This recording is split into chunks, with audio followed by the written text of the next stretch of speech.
Radio Hindustan. नमस्कार, आप सुन रहे हैं रेडियो हिंदुस्तान और मैं हूं आपके साथ पारिजात। जिंदगी जब तक रहेगी फुर्सत न होगी काम से, कुछ समय ऐसा निकालो प्रीत कर लो आराम से।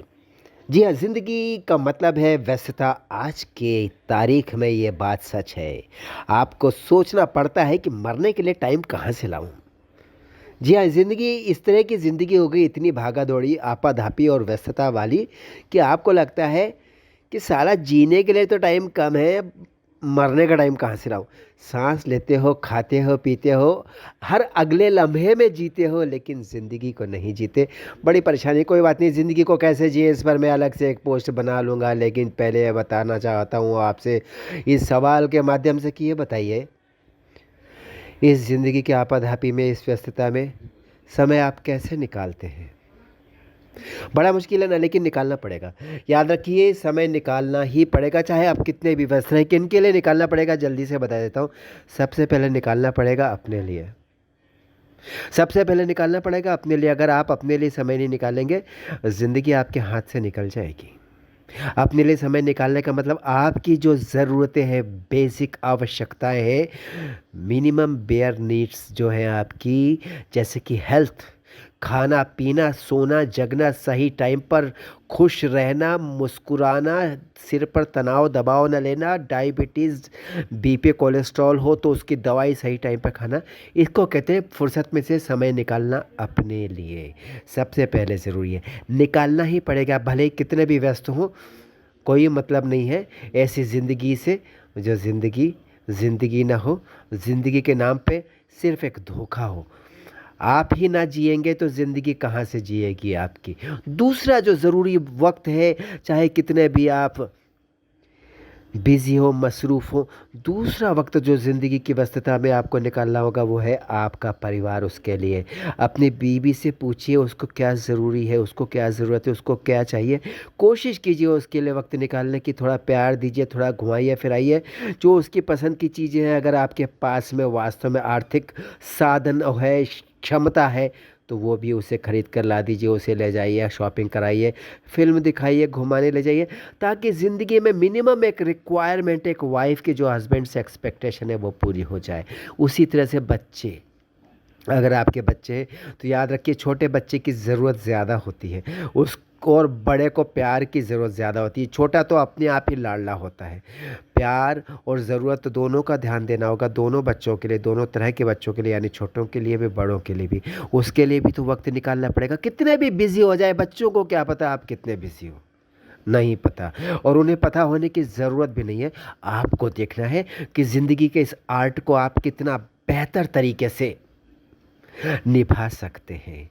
बेहतर तरीके से इस आर्ट को, इस कला को चला सकते हैं। कला यानी कि संतुलन, व्यस्तता में और अपने पारिवारिक प्रथम जीवन के बीच में संतुलन ही जीवन का आर्ट है, लाइफ का आर्ट है। ठीक।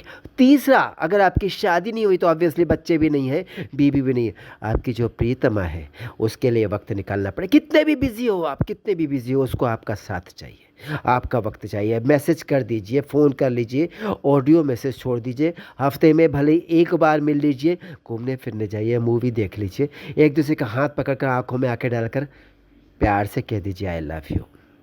देखिए वो बहुत बड़ी बात है। ज़िंदगी डबल हो जाएगी, ज़िंदगी में जान आ जाएगी। ऐसी बेमतलब मुर्दा ज़िंदगी मत जीना। जीना तो वो ज़िंदगी जो लगे कि वास्तव में जी रहे हो, आपको भी लगे और आपके साथ को भी लगे, यानी कि जो आपके जीवन साथी है ना, उससे भी लगे कि आप ज़िंदगी में उसको भी वक्त देते हैं, ज़िंदगी में आपने उसको भी शामिल किया हुआ है।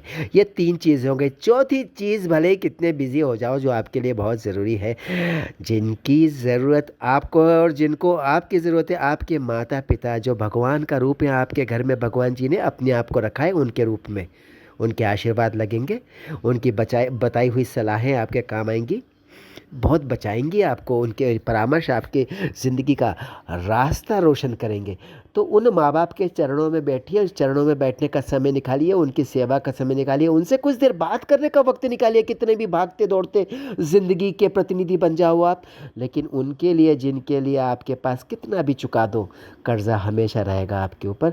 उन माता-पिता के लिए कभी भी कंजूसी मत करना वक्त निकालने में, बहुत ईमानदारी से कह रहा हूँ। जब वो नहीं होंगे ना इस दुनिया में, आप बहुत पछताएंगे कि वक्त रहते काश मैं उनकी सेवा कर लेता। अब जब करना चाहता हूँ वो नहीं है। ऐसा वक्त मत आने दीजिए। बहुत भाग्यशाली होते हैं वो लोग जिनके माता पिता उनके साथ होते हैं। बहुत ईमानदारी से कह रहा हूँ, अगर माता पिता साथ हैं तो उनकी कीमत को समझिए। ये 4 लोग हो गए जिनके लिए आपको वक्त निकालना है। चौथे वो हैं जो सबके माता पिता हैं, जगत के माता पिता हैं। जगदम्बा है, माँ है हमारी, भोलेनाथ है जो विश्व पिता हैं। उनके लिए, भगवान के लिए, जिस भगवान को आप प्यार से मानते हो, कृष्णा, गणेश, हनुमान जी, राम जी, विष्णु जी, भोलेनाथ, जो भी, उनके लिए थोड़ा-सा दिन में वक़्त ज़रूर निकालो। मुस्कुरा के एक बार उनकी ओर देख लो, सिर झुका लो और मन में बोलो आई लव यू। प्रेम ही भक्ति है, भक्ति ही प्रेम है। समाज में भक्ति को प्रेम कहा जाता है, लेकिन भक्ति में संपूर्ण समर्पण है, प्रेम में बराबर का समर्पण है, बराबर की एक्सपेक्टेशन है। भक्ति में एक्सपेक्टेशन तो है, लेकिन भक्ति में एक्सपेक्टेशन का भाव ज़ीरो है। भक्ति में अपने समर्पण का, अपने प्रेम का भाव है, वही भक्ति है। यानी आपने चरणों में झुक गए और आंखें मीच ली, उसको भक्ति कहते हैं। चलिए समझ गए आप। इन कुछ 5 लोगों के लिए आपको वक्त निकालना है, चाहे कितनी भी फुर्सत हो। बेकार है ऐसी ज़िंदगी की जिसमें आप फुर्सत का बहाना ओढ़ लें और कहें मुझे तो कुछ भी नहीं दिख रहा है, ये 5 लोग नहीं दिख रहे जो मेरे लिए सबसे ज़रूरी है।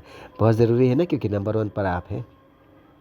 चलता हूँ, फिर मिलता हूँ आपसे इसी तरह कोई बड़ी ज़रूरी बात लेकर। तब तक करते रहिए काम, सुनते रहिए रेडियो हिंदुस्तान और बोलते रहिए जय श्री राम।